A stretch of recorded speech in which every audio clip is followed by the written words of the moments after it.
تلاوت قرآن اور عظمت قرآن کے حوالے سے ہی کیا جائے، تاکہ ان بچوں کی، ان کے والدین کی، ان کے مدرسین کی اور انتظامیہ کمیٹی کی بھی حوصلہ افزائی ہو سکے، اور سبوں کو اس بات کا پتہ چل سکے کہ ہم کتنی بڑے بھلائی کے کام میں لگے ہوئے ہیں، ہمارا وقت اور ہمارا سرمایہ کس عظیم مشن پر خرچ ہو رہا ہے۔ اللہ کریم ان طلباء کو حفظ قرآن کی تکمیل کے ساتھ ساتھ عالم بافیض بنائیں۔ اللہ تبارک و تعالی انہیں قرآن و سنت کے اسرار و رموز پر واقفیت عطا فرمائیں۔ دوستان محترم، ماہ رمضان میں دو چیزوں کا خصوصیت کے ساتھ ہمارے نبی علیہ السلام نے اہتمام فرمایا۔ ایک ہے الصیام اور دوسرا ہے القرآن۔ ماہ رمضان میں قرآن کیوں اترا؟ باقی کسی اور مہینے میں قرآن کیوں نہیں اترا؟ اس حوالے سے امام فخر الدین رازی رضی اللہ تعالی عنہ تفسیر کبیر میں ارشاد فرماتے ہیں کہ قرآن چونکہ کلام الہی ہے اور کلام الہی کے حصول اور وصول کے لیے انسان کی بشری صفتیں رکاوٹ بنتی ہیں، اسی لیے آپ دیکھیں حضرت موسیٰ علیہ السلام کو اللہ نے جب تورات کی صورت میں اپنا کلام دینا چاہا تو حضرت موسیٰ علیہ السلام کو اللہ تبارک و تعالی نے 40 دن کے لیے طور پہاڑ پر بلایا، اعتکاف میں بٹھایا، اور حضرت موسیٰ علیہ السلام نے 40 دن تک وہاں خلوت خاص میں، تنہائی میں روزے رکھے، اور جب روزوں کی لطافت کی وجہ سے نبی کا جسم تو یوں ہی پاک اور معصوم ہوتا ہے، نبی کا جسم بھی اتنا لطیف ہوتا ہے جسے میں اور آپ محسوس نہیں کر سکتے، مگر کلام الہی بھی تو صفت الہی ہے، اور اس صفت الہی کے حصول کے لیے، اس صفت الہی کو لینے کی قابلیت کے لیے اللہ رب العزت نے یہ نظام جاری فرمایا کہ 40 دن تک کلیم کو کلام دینے سے پہلے روزے رکھوائے گئے، اور پھر تورات والا کلام دیا گیا۔ یہاں حبیب کو تورات والا کلام نہیں، اللہ کے سارے کلاموں میں سب سے افضل کلام قرآن مجید عطا فرمایا۔ ہمارے آقا کو تو باضابطہ حکم نہیں دیا گیا کہ آپ پر قرآن اترنے والا ہے اس لیے آپ روزے رکھیں، مگر یہ صرف پیغمبر ہی نہیں تھے، یہ سارے پیغمبروں کے سردار ہیں، یہ سارے نبیوں کے امام ہیں۔ اپنی پیغمبرانہ فطرت کے مطابق بغیر حکم الہی کے سرکار نے نزول قرآن سے کئی دن پہلے غار حرا میں تنہائی اختیار فرمائی، وہاں خلوت خاص میں اللہ کے رسول علیہ السلام نے روزے رکھے، اور پھر قرآن کا نزول ہوا۔ تو قرآن کا رمضان میں گہرا ربط اور تعلق یہی ہے کہ وہ تو انبیاء کرام تھے، ان کو بھی روزوں کا پابند کیا گیا، اور پھر انہیں کلام الہی سنایا گیا۔ اے اہل ایمان، تمہیں بھی تراویح میں پورا قرآن سنایا جاتا ہے، پورے قرآن کے سننے کا شرف ملتا ہے، مگر اس سے پہلے رب نے یہ انتظام کیا تم بھی روزہ رکھو پھر رب کا کلام سنو، تاکہ تمہارا جسم بھی جو بشری صفات والا ہے، یعنی کھانے پینے کی حاجت، ضروریات، خواہشات، لیکن اللہ کی شان کیا ہے؟ وہ کھانے پینے سے پاک ہیں، وہ حاجات اور ضروریات سے پاک ہیں، وہ خواہشات سے پاک ہیں۔ جب بندہ روزہ رکھتا ہے تو بندہ بھی ایک لمبے وقت کے لیے کھانے پینے سے بے نیاز ہو جاتا ہے، کھانے پینے سے اپنے آپ کو بچا لیتا ہے۔ اور جب بندہ روزہ رکھ کر کے کھانے پینے سے بچ کر کے اپنے آپ کو بچاتا ہے تو ایک حیثیت کے مطابق اس بندے کو رب کا فیض ملنا شروع ہو جاتا ہے۔ چونکہ رب بھی کھانے پینے سے پاک اور بندہ بھی حالت روزہ میں کھانے پینے سے دور، تو بندہ کھانے پینے کی محتاجگی سے دور ہو کر کے حالت روزہ میں رب کے کھانے پینے سے پاک ہونے والی شان کے قریب ہو جاتا ہے۔ اور جب روزہ رکھ کر کے بندہ رب کی اس شان کے قریب ہوتا ہے تو پھر رب انہیں قرآن سننے کی توفیق عطا کرتا ہے، پھر وہ قرآن سنتا ہے، پھر قرآن کی تجلیات، پھر قرآن کے انوار، پھر قرآن کی برکتیں، پھر قرآن کی رحمتیں۔ چونکہ اس کا باطن روزے کی وجہ سے صاف ہو جاتا ہے، اب اس کا باطن قرآن کے انوار جھیلنے کے قابل ہو گیا ہے، اب اس کا باطن قرآن کی تجلیات برداشت کرنے کے قابل ہو گیا ہے۔ اسی لیے انتظام کیسا رکھا؟ دن کو روزہ رکھو، روزہ رکھ کر کے باطن پاک کرو، پھر رات کو آؤ رب کا کلام سنو۔ آپ غور فرمائیں، یہ ہے ایک گہرا ربط رمضان اور قرآن کا، صیام کا اور قرآن کا۔ اسی لیے تو ہمارے آقا علیہ الصلوۃ والسلام کا فرمان ہے کہ اللہ رب العزت نے موسیٰ کلیم سے فرمایا، اے کلیم، آخری محبوب کو، آخری نبی کو میں 2 نور عطا کروں گا ان کی امت کے لیے، اور وہ 2 نور ان کی امت کے 2 اندھیروں کو دور کر دیں گے۔ کریم علیہ السلام عرض کرتے ہیں، الہ العالمین، وہ 2 نور کون سے ہیں اور وہ 2 اندھیرے کون سے ہیں؟ تو رب ذوالجلال ارشاد فرماتا ہے، میرے کلیم، میں اپنے محبوب کی امت کو جو 2 نور عطا کروں گا ان میں سے پہلا نور رمضان ہے اور دوسرا نور قرآن ہے۔ جب یہ 2 نور حاصل کریں گے تو ان 2 نوروں کی برکت سے میں 2 اندھیروں کو دور کر دوں گا، قبر کا اندھیرا دور کر دوں گا اور حشر کا اندھیرا دور کر دوں گا۔ آپ غور فرمائیں، روزے اور قرآن یہ 2 نور اللہ نے عطا کیے ہیں۔ کس کام کے لیے؟ بہت ساری حکمتیں ہیں، ان میں سے ایک حکمت یہ ہے کہ یہ 2 نور اللہ نے اس لیے عطا کیے تاکہ 2 اندھیروں کو دور کیا جا سکے۔ قبر کا اندھیرا کتنا وحشتناک ہے اور حشر کا اندھیرا کتنا خوفناک ہے۔ یہ دونوں اندھیرے، ذرا اس کو سوچنے کی کوشش کرو کہ قبر میں ہمیں کبھی لیٹنے کا اتفاق ہوا ہے؟ کبھی قبر میں 4-5 منٹ، 1-2 دن رہنے کا اتفاق ہوا ہے؟ بلکہ عالم تو یہ ہے، اگر قبر میں اتارنا ہوتا ہے میت کو، کئی جگہوں پر یوں دیکھا گیا کہ فلاں اتر جائے، فلاں اتر جائے، 2 منٹ انہیں میت قبر میں اتارتے ہوئے بھی ڈر لگتا ہے۔ تو پھر جب قبر میں ہمیشہ کے لیے لٹا دیا جائے گا، تختے بچھا دیے جائیں گے، تختوں پر ٹنوں میں مٹی ڈال دی جائے گی، ہر عزیز دوست، قریب یار دوست سب دور ہو جائیں گے، وہ کتنی خوفناک گھڑی ہوگی۔ لیکن جس نے رمضان کے روزوں اور رمضان میں قرآن کی تلاوت کی پاسداری کی ہوگی، بشارت ہے اس مومن کے لیے، رب اس اندھیرے میں بھی اسے نور عطا فرمائے گا، اس کے اندھیرے کو دور فرما دے گا۔ حشر کی گرمی اور حشر کا اندھیرا کتنا خوفناک ہوگا۔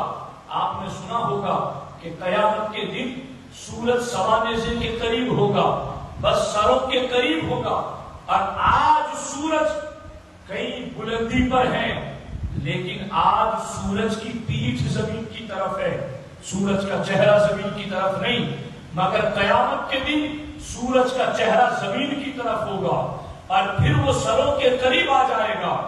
لیکن عالم یہ ہوگا، کوئی سمجھ سکتا ہے کہ جب سورج اتنے دور ہے تو اتنی روشنی ہے، جب قریب آ کر کے چہرہ زمین کی طرف ہوگا تو پھر اندھیرا کہاں باقی رہے گا. یاد رکھنا، سورج کو گرمی کے لیے، تپش اور حرارت کے لیے اتنے قریب کیا جائے گا مگر سورج کی روشنی ختم کر دی جائے گی، سورج کا نور مٹا دیا جائے گا، سورج کی روشنی مٹ جائے گی. اب کتنا اندھیرا ہوگا. اور ایسے اندھیرے کے اندر اگر مومن اندھیرے کو دور کرنا چاہتا ہے، اسے نور چاہیے، روشنی چاہیے. تو کریم رب نے رحیم نبی کے ذریعہ ہمیں اس ظلمت میں نور کا بندوبست عطا کر دیا، اور وہ یوں عطا کیا کہ تم روزوں اور قرآن کی تلاوت کی پابندی کرنا، اللہ حشر کے اندھیرے کو دور فرما دے گا. تو یہ ہے قرآن کا رمضان میں روزوں کے ساتھ گہرا تعلق. اسی لیے تو ہمارے نبی فرماتے ہیں الصیام والقرآن یشفعان. سرکار فرماتے ہیں قیامت کے دن روزہ بھی شفاعت کرے گا اور قرآن بھی شفاعت کرے گا. یقول الصیام، روزہ رب کی بارگاہ میں عرض کرے گا اے ربی، اے میرے رب، انی منعتہ الطعام، انی منعتہ الشہوات بالنہار. اے اللہ، میں نے دن میں اس بندے کو کھانے پینے سے روکے رکھا، میں نے دن میں اس بندے کو شہوات سے روکا رکھا. فشفعنی فیہ، اے میرے رب، آج میری شفاعت اس بندے کے حق میں قبول فرما. ابھی روزہ شفاعت کرے گا، قرآن بول پڑے گا. فیقول القرآن، قرآن بارگاہ الہی میں عرض کرے گا اے ربی انی منعتہ النوم فی اللیل. اے اللہ، میں نے رات میں اس بندے کو سونے سے روکے رکھا، میں نے تراویح میں اس کو کھڑا کر دیا، اس کے پاؤں میں ورم آ گئے، سوجن آ گئی، جسم کی تکلیف کے باوجود بھی میں نے اس کو سونے نہیں دیا، بلکہ میں نے اس کو جاگتے رکھا اور تیرا پاک کلام سنایا. اے ربی فشفعنی فیہ، اے اللہ، اب اس مومن اور مومنہ کے بارے میں میری شفاعت قبول فرما. سرکار فرماتے ہیں روزے بھی شفاعت کریں گے، قرآن بھی شفاعت کریں گے. کیا قبول کی جائے گی؟ فیشفعان. سرکار فرماتے ہیں اللہ دونوں کی شفاعت قبول فرمائے گا. اور جس کے بارے میں روزہ اور قرآن شفاعت کرے گا، اللہ اس کی شفاعت کو قبول فرما کر اسے جنت کا انعام عطا فرمائے گا. آپ غور فرمائیں، یہ ہے روزے اور یہ ہے قرآن. اس لیے قرآن والوں، رمضان میں قرآن خوب پڑھا کرو، خوب سنا کرو، اس کا اہتمام کرو اور اس سلسلے کے اندر خوب تیاری رکھو. یہ جو بچے ہمارے کتنے پیارے ننھے سے اور خوبصورت لہجے میں نماز میں قرآن پڑھ رہے ہیں، ان کا انداز کتنا پیارا اور کتنے سلیس انداز میں قرآن پڑھ رہے تھے رات کو تراویح میں. میں چونکہ خود بھی حافظ قرآن ہوں، الحمدللہ ایک ایک کڑی میں ان کے ساتھ ساتھ چلتا رہا اور میں نے پورا قرآن توجہ کے ساتھ ان کا سنا. خدا کی قسم یوں لگتا تھا کہ ہر 4 رکعت پر تکبیر کے نعرے بلند ہونے چاہیے. یوں لگتا تھا کہ جیسے مسجد گونج اٹھے گی تکبیر و رسالت کے نعروں سے.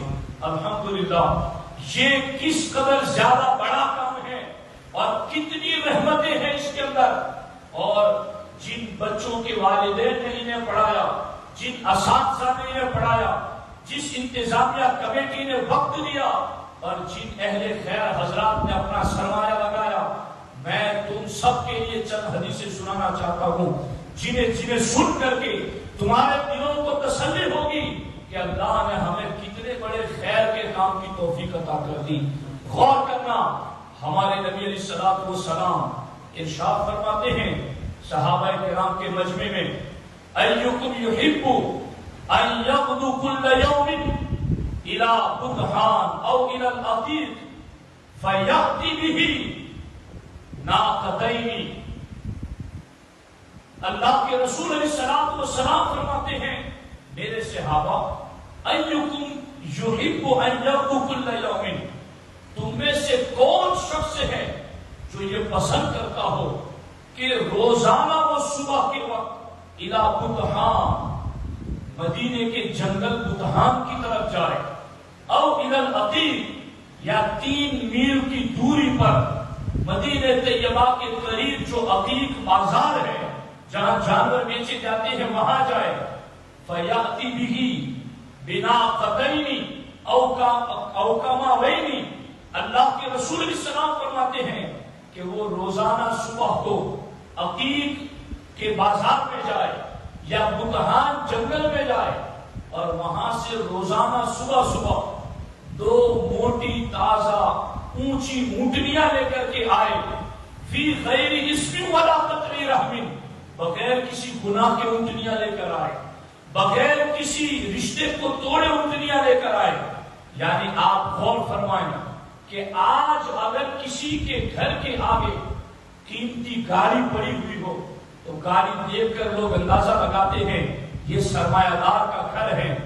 عرب میں اس دور میں کسی کے گھر کے آگے 1-2 اونٹنیاں بندھی ہوئی ہوتی تو وہ اتنا ہی بڑا مالدار سمجھا جاتا تھا، یعنی اونٹنیاں اتنی قیمتی تھی اس زمانے کے اندر۔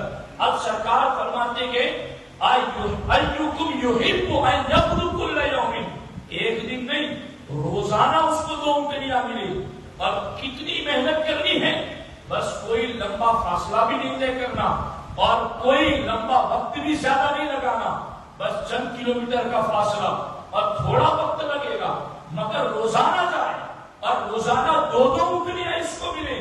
کیا تم یہ چاہتے ہو؟ تو صحابہ کرام میں سے ہر ایک نے عرض کیا نعم نحب ذلک یا رسول اللہ صلی اللہ علیہ وسلم، حضور ہم میں سے ہر کوئی یہ چاہتا ہے کہ ہر صبح کو ہمیں بغیر گناہ کیے ہوئے، یعنی چوری بھی نہیں کرنی ہے، کسی کا چھین کے بھی نہیں لانا ہے، بس روزانہ تمہیں 2 اونٹنیاں مل جائے۔ تو سارے صحابہ نے کہا ہاں حضور نحب ذلک، ہمیں یہ پسند ہے۔ تو ہمارے آقا علیہ السلام نے ارشاد فرمایا آیتین من کتاب اللہ خیر لہ من ناقتین، سرکار فرماتے صبح صبح اگر تم قرآن کی 2 آیتیں پڑھ دو تو یہ تمہارے لیے 2 اونٹنیوں سے بہتر ہے، اگر تم قرآن کی 3 آیتیں پڑھ دو تو یہ تمہارے لیے 3 اونٹنیوں سے بہتر ہے، اگر تم 4 آیتیں پڑھ دو تو یہ تمہارے لیے 4 اونٹنیوں سے بہتر ہے۔ سرکار فرماتے ہیں تم آیتیں بڑھاتے جاؤ، ادھر رب کی بارگاہ سے اونٹنیوں والا انعام بھی ملتا چلا جائے گا۔ اب غور فرمائیں، یہ جو بچے قرآن پڑھ رہے ہیں ایک آیت تو نہیں پڑھ رہے ہیں جی، سینکڑوں آیتیں، اور وہ بھی نماز کے علاوہ میں بھی نہیں، نماز میں پڑھ رہے ہیں، اور وہ بھی پھر باقی مہینوں میں نہیں، ماہ رمضان میں پڑھ رہی ہیں، اور رمضان کے بھی دن میں نہیں رات میں پڑھ رہے ہیں، اور پھر اکیلے نہیں پڑھ رہے ہیں، سینکڑوں لوگ ان کے پیچھے سن بھی رہے ہیں۔ اور رمضان، مسجد، اللہ کا گھر، یہ کتنی رحمتیں ہیں۔ ان بچوں کے ایک ایک حرف پڑھنے پر ان کے اساتذہ بھی نیکی میں شریک ہیں، ان کے والدین بھی نیکی میں شریک ہیں، ان کا تعاون مدد کرنے والے بھی شریک ہیں، اور انتظامیہ کمیٹی کا ہر فرد بھی اس اجر میں شریک ہے۔ آپ غور فرمائیں، اسی لیے سرکار فرماتے ہیں الماہر بالقرآن مع الکرام البررہ، سرکار فرماتے ہیں قرآن کا ماہر قیامت کے دن معزز فرشتوں کے ساتھ چلے گا، قرآن کا ماہر قیامت کے دن معزز نبیوں کے ساتھ چلے گا۔ آج لوگ سوچتے ہیں کہ مجھے کسی بڑے کے ساتھ 2 منٹ بیٹھنے کا موقع مل جائے، کوئی بڑا دنیا کے اعتبار سے ہو، کوئی کسی لحاظ سے ہو، سیلفی لے لوں ایک ساتھ میں، بڑی عزت مل جائے گی۔ ارے نبیوں سے بڑا کون ہے، رسولوں سے بڑا کون ہے، فرشتوں سے بڑا کون ہے؟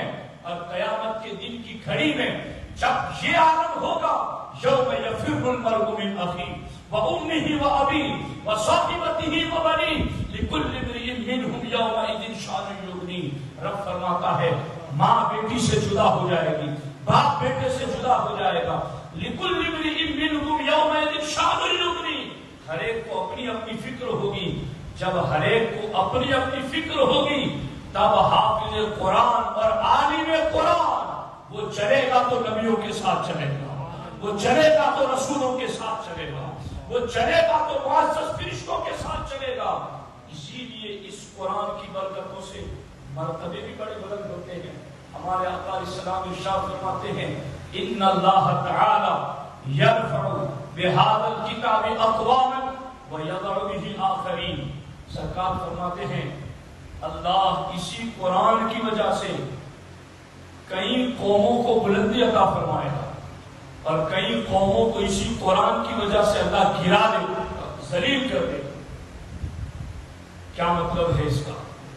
یہ قرآن کی بلندی سمجھو کہ یہ قرآن پڑھنے والا، یہ عالم قرآن، حافظ قرآن اگر مصلی پر کھڑا ہے تو یہ نہیں دیکھا جاتا یہ کس نسب کا ہے، یہ کس ملک کا ہے، یہ کس برادری کا ہے، یہ کس بڑے باپ کا بیٹا ہے یا کس چھوٹے باپ کا بیٹا ہے، بلکہ جب وہ مصلی پر کھڑا ہوتا ہے تو قرآن اس کو اتنی بلندی دیتا ہے کہ کروڑ پتی بھی پیچھے کھڑا ہے کہ یہی کہتا ہے اقتدیت بہذا الامام، میں اس امام کے پیچھے کھڑا ہوا ہوں، اس کے قدم جہاں لگے ہیں بڑے بڑوں کے سر وہاں لگے ہیں۔ یہ رب کے کلام کی بلندی ہے کہ رب نے تمہارے بیٹے کو اتنا بلند فرما دیا ہے کہ اس کے قدموں میں اب لوگوں کے سر رب کی بارگاہ میں جھک لگے ہیں۔ اللہ نے اتنی بلندی عطا کر دی ہے، کون نہیں چاہے گا کہ میرا بیٹا حافظ القرآن نہ بنے؟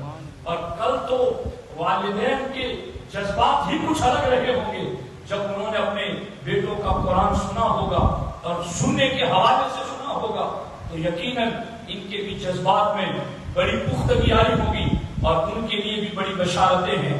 اب میں آپ کو ایک حدیث پاک سناتا ہوں اور اس کے بعد پھر ایک بات اور پھر گفتگو ختم کرتے ہیں۔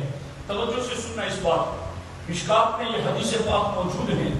حضرت سیدنا اسید بن حضیر رضی اللہ تعالی عنہ صحابی رسول ہیں، وہ فرماتے ہیں کہ میں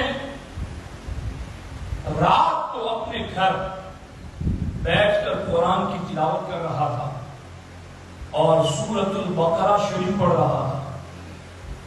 حضرت اسید بن حضیر فرماتے ہیں کہ قریب میں میرا گھوڑا بھی بندھا ہوا تھا اور گھوڑے کے قریب میرا بیٹا یحییٰ نام کا بھی سویا ہوا تھا۔ حضرت اسید بن حضیر کہتے ہیں جب میں نے قرآن پڑھنا شروع کیا تو اچانک گھوڑا بدکنے لگا، اچھل کودنے لگا۔ حضرت اسید فرماتے ہیں کہ میں نے پڑھنا بند کیا اور جیسے ہی میں نے قرآن پڑھنا بند کیا تو گھوڑا جیسا تھا ویسا ہی پرسکون ہو گیا۔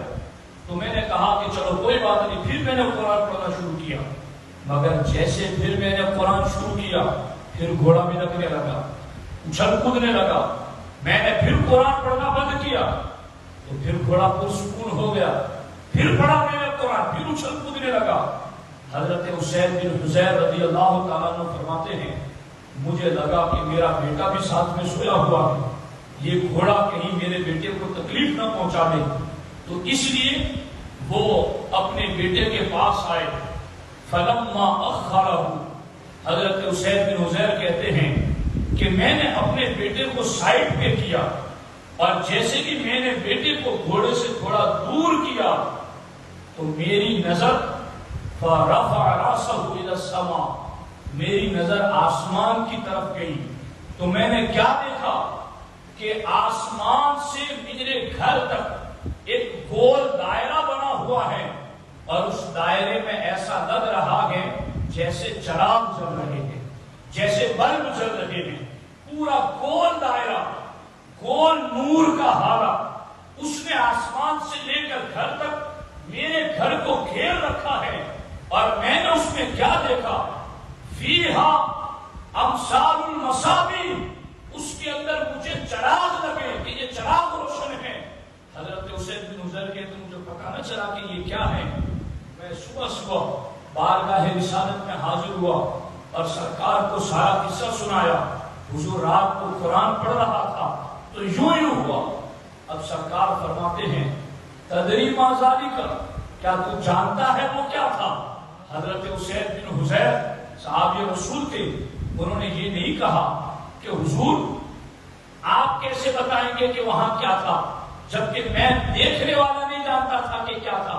نہیں، صحابی کا یہ عقیدہ تھا نبی اگرچہ اپنے گھر میں ہے مگر میرے گھر میں کیا ہو رہا ہے ان کی انہیں خبر ہے، انہیں پتا ہے. اسی لیے تو انہوں نے پوچھا اور سرکار نے فرمایا تدری ما ذالک، تمہیں پتا ہے وہ کیا تھا؟ حضور مجھے تو نہیں پتا لیکن میرے آقا آپ کو تو پتا ہے وہ کیا تھا، میں پوچھنے ہی کے لیے تو آیا ہوں کہ آپ بتائیں کہ وہ کیا تھا. سرکار نے فرمایا حسین تم قرآن پڑھ رہے تھے، تمہاری زبان سے نکلنے والے قرآن کے کلمات سننے کے لیے آسمان سے فرشتے تمہارے گھر پر اتر رہے تھے.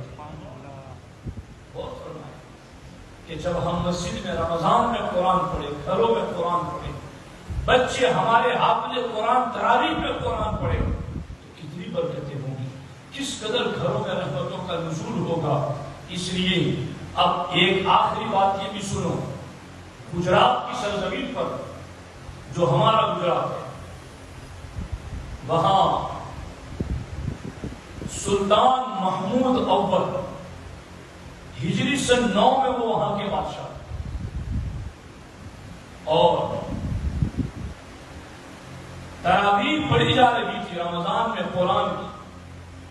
26ویں روزے تراویح کے بعد سلطان محمود علی الرحمہ تشریف فرما ہے اور ان کے ارد گرد علماء کی ایک جماعت بیٹھی ہوئی ہے اور علماء سلطان محمود کے سامنے حفظ قرآن کے فضائل بیان کر رہے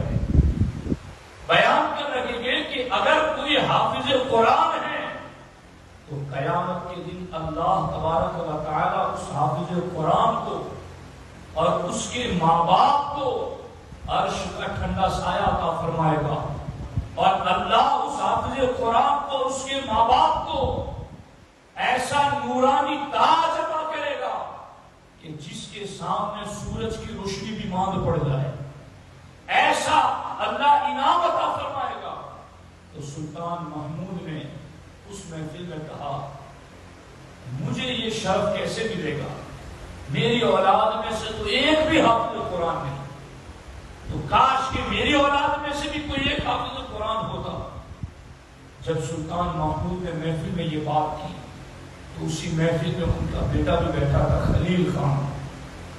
جب اپنے باپ کی یہ حسرت بھرے جملے انہوں نے سنے تو اب انہوں نے رمضان جیسے ہی ختم ہوا اپنا شہر چھوڑ دیا، دوسرے علاقے میں چلے گئے. رات دن قرآن کی یاد کرنے میں مشغول ہو گئے، دن کو بھی قرآن یاد کر رہے ہیں، رات کو بھی قرآن یاد کر رہے ہیں. ہے بادشاہ کا بیٹا، اپنے وقت کے شہنشاہ کا بیٹا، مگر قرآن کے حفظ سے اس باپ کو بھی کتنی رغبت اور اس بیٹے کو بھی کتنا شوق کہ مجھے اور میرے باپ کو یہ انعام مل جائے. حقیقت دیکھنے جائیں تو لوگوں کو آج ہر جگہ دنیا ہی دنیا نظر آتی ہے کہ بس کون سا فن ہنر سیکھے کہ دنیا زیادہ کمائیں. یہ شاہ ہوتے تھے مسلمان کہ جو اپنی اولاد کے لیے یہ تمنا کرتے کہ کاش میری اولاد حافظ قرآن ہو جائے، اور پھر وہ اولاد بھی کیسی فرما بردار چلے گئے دوسرے شہر میں، رات دن قرآن کو حفظ کرنے میں لگ گئی، یہاں تک کہ آنکھیں سرخ ہو گئی، جسم کمزور پڑ گیا. ڈاکٹر کو دکھایا گیا تو کہا کچھ دن کے لیے قرآن کی تلاوت بند کر دو، تمہاری آنکھیں سرخ ہو گئی ہیں. اس شہزادے نے کہا آنکھیں سرخ ہو گئی تو کیا بات ہے، قیامت کے دن سرخ روئی تو مل جائے گی، قیامت کے دن یہ سب بلند تو ہو جائے گا، کوئی بات نہیں، کوئی پرواہ نہیں، میں قرآن ہی مکمل کروں گا. سال ہوتے ہوتے خلیل خان نے پورا قرآن حفظ مکمل کر دیا اور پھر آئے اپنے والد محترم سلطان محمود کے پاس اور کہا ابا حضور میں تراویح میں قرآن سناؤں گا. کہا تم نے کبھی یاد کر لیا؟ کہا حضور گزشتہ رمضان میں آپ نے تمنا کی تھی کہ کاش میری اولاد میں بھی کوئی حافظ ہوتا، تو میں نے آپ کی خواہش کی تکمیل کے لیے 1 سال میں حفظ قرآن مکمل کر لیا ہے، اور میں یہ چاہتا ہوں کہ میں تراویح پڑھاؤں. اور پھر روزانہ تراویح میں قرآن ختم فرماتے تھے. اس طرح 16 دن تک مسلسل تراویح میں ختم قرآن اور